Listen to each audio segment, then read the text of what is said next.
Hello students, today we are starting with class 10th Social Science Democratic Politics chapter number 1 Power Sharing. So I have divided the chapter into two parts. There is part 1 and we will later continue with part 2.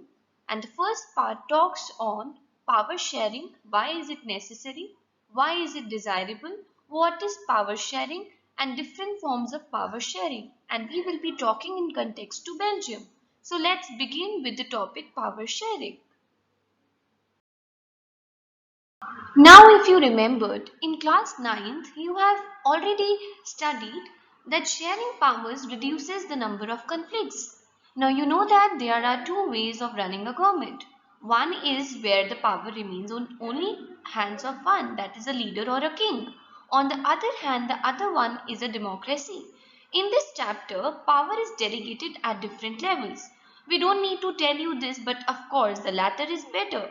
So what is power sharing? Now before you understand why is power sharing so important, let us learn what is power sharing and what are the different forms of power sharing. Let's find out what about more we can talk on power sharing. So as it is written, power sharing is a kind of a process or a technique wherein it tries to solve the powers and it tries to reduce the number of conflicts among the citizens. Power sharing means when you distribute the power among the organs of government. Say if I talk in context to India, that is an example of holding together federation, we have different organs of the government such as legislature, executive and judiciary. Power sharing helps in achieving the stability of political order. In power sharing, powers might even be shared at distinct level, such as union, state, and local. Local government is basically to look after the needs at a local level, that is at the village level. So let's just see that how is power sharing desirable. I think that you are clear with a meaning of power sharing. So I repeat, power sharing is a distribution of power among different levels of government or maybe different organs of government. Why power sharing is necessary? What are the different forms of power sharing? The book of NCRT talks on the modern forms of power sharing because they are talking on the forms of power sharing in a democratic world. Power sharing is a step that creates a stability and reduces the conflicts among the citizens. It also maintains cohesion in a democracy and is always considered desirable between different social groups. It ensures stability of a government and the unity of a nation. Say what if the people will keep on giving the powers in only hands of just one person, that it would lead to instability of the government. So when we share the powers among different organs or maybe different levels, it ensures stability of the government and also unity among the citizens of a nation. Now if I talk on the forms of power sharing, there are four. The first one is power sharing can be between different organs of the government, that is legislature, executive and judiciary. The second one is between different social groups. Third, government at different levels of government, that is union or central government. Second, state government. And the last one is, if you talk on India, then it is third tier of a government, that is local government. Now, the power sharing can also take a form of sharing the powers between different interest and pressure groups who may feel alienated maybe by some sort of majority by some particular group or like that. So I hope that you are clear that power sharing is very necessary and essential part of running a democratic world. The picture talks on the second form of power sharing at different levels of the government. The first one is also known as central government. The second talks on state government. And the third talks on local self-government, wherein the needs are looked at the local level, that is looking the needs and fulfilling the needs and aspirations of the people of the village. Now towards your right, if you would see, the state of Telangana, which came out of Andhra Pradesh, was always to reduce the number of conflicts which the people might have suffered during that time. Now the chapter is actually focusing on power sharing in two countries. The first one talks on a country like Belgium. Belgium is a European country with a population of little over 1 crore.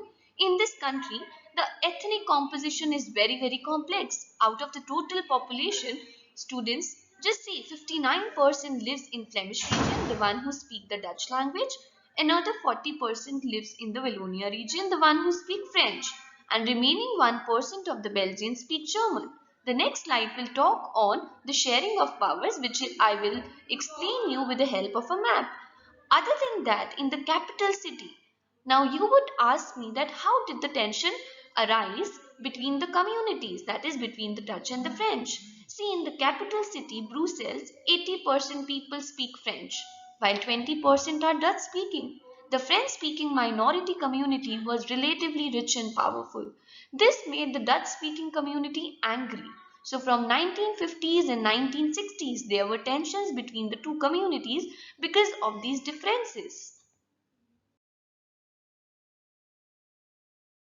Now from 1917 to 1993, the Constitution of Belgium was amended 4 times. And why did the Constitution was amended? Was to look after the needs of both the Dutch and the French community. So they had incorporated certain features of these arrangements, or we can say that it included key elements of the Belgian model. The first one was that the number of Dutch and French speaking ministers shall be equal in central government. The second was certain powers of the central government were given to the state governments of the two regions of the government. And another was Brussels had a separate government for which Brussels in which both the communities had equal representation. And the last one was, apart from this, the third government known as community government that was elected by the people belonging to one language community, that is Dutch, French and German speaking. No matter wherever they will live, they have the full right to make decisions. So you can get a question on that, what is a community government? So I hope that you will be clear. A community government is a type of government, the one which is elected by the people belonging to one language community. Since there were three language community in the region of Belgium, that is Dutch, French and German. So now if you see, the map shows that the majority number of people, the one who were living in Flemish region, they were 59%, and the other 1% were living as Germans, and the other 40% were people, the one who used to speak French, were living in Wallonia region. This is the revised audio of accommodation in Belgium. So the points which I have told you before in the features of arrangements are the same. So you can go through this once again. The state government powers were not controlled by the authority of the central government. So the powers were given now today to the state government as well. The French speaking people accepted the equal representation due to the Dutch speaking people as well.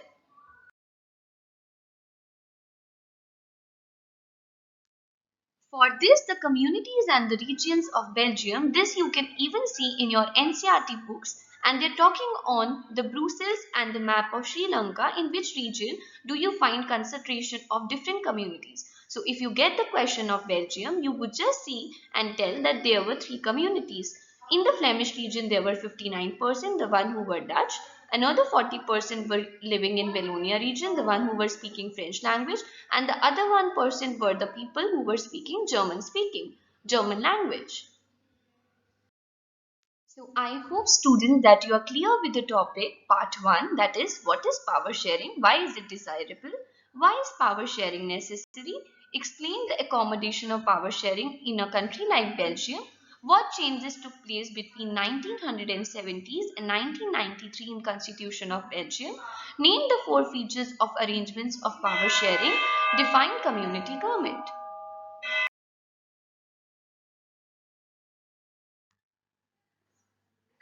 Thank you students. I hope the lecture was clear. Part 2 will be continued in the short run. So till then, you can just watch the PPT again and listen to the audios.